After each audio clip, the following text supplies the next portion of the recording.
I'm going to talk about the book The Friedkin Connection.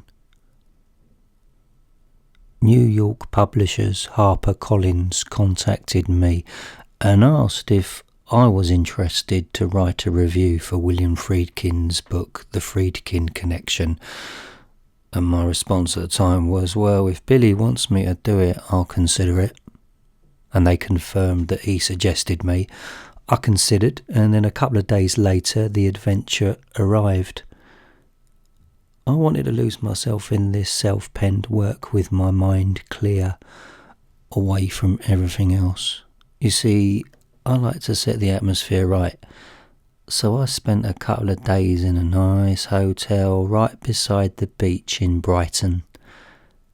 During my time away, protecting my 2 dogs, I got bitten by a Great Dane, and this was the first of 3 strange events that occurred during my time reading this ride. There are many biographical and gossip-styled books available about celebrities with 0 talents, and these books usually include graphic accounts of their boring, self-important lies, all flying off the no one gives a shit bookshelf section, making a great deal of money. Pure sewage. Now, you enter a different reading class with the Friedkin Connection. It's written with dignity, self-respect, and refreshing honesty. There are snapshots of moments we all have that stay with us forever, and William discloses an early memory about a first love, and I imagine the tears streaming down William's face if this person that vanished from his life when he was so young actually reads his book and contacts him to say hello. The journey begins at a time where paperwork was minimal and people had responsibility for their own safety and health. A far distance from current time where you're made to feel incapable of using common sense. William writes about his kind, supportive and hard-working mother Ray, and when she took him to the cinema for the first time when he was 6 years young. You'll read about films he directed that you'll definitely watch again because of this book.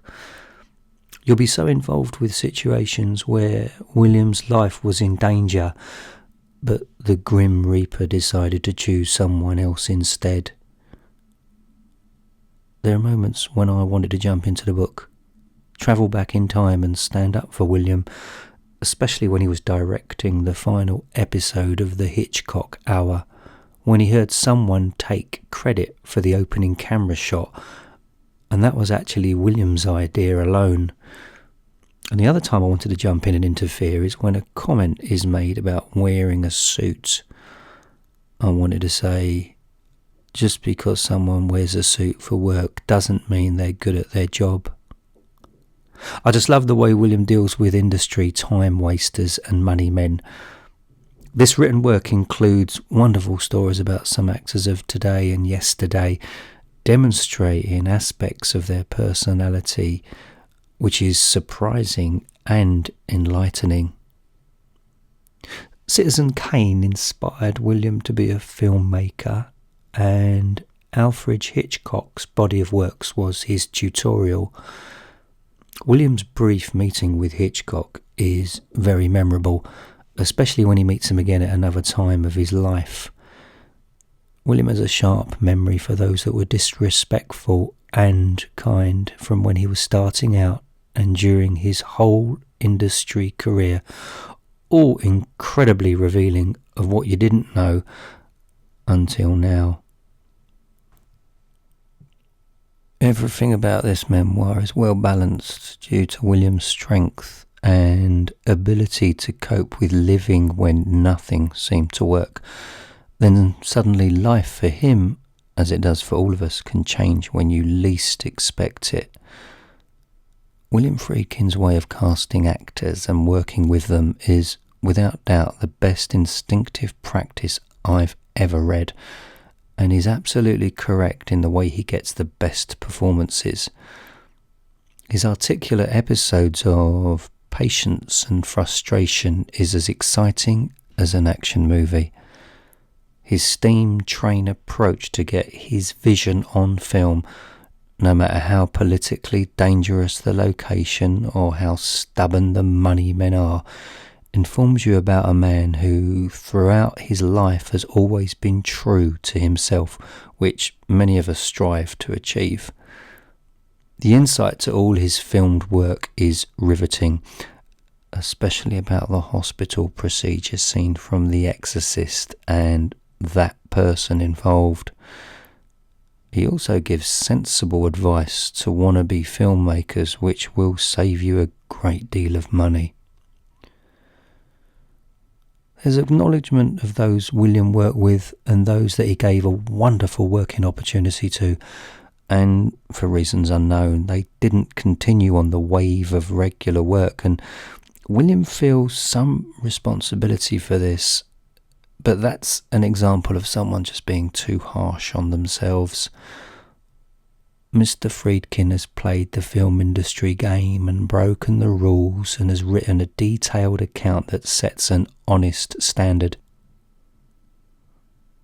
I mentioned just one of the 3 strange things that happened whilst I was reading this book. The second was when reading about the French Connection, I found out it was actually being shown on UK television that very evening. And the third was when I was reading about The Exorcist, I looked on Twitter and noticed that the man who made Regan's head spin, Marcel Vaucouture, had died. William Friedkin's history, past and recent, reveals imperfection, hope, loyalty, passion, love, challenges, loss, justice, and a wicked sense of humour. The Friedkin Connection is a colourful and interesting journal that I'll never forget.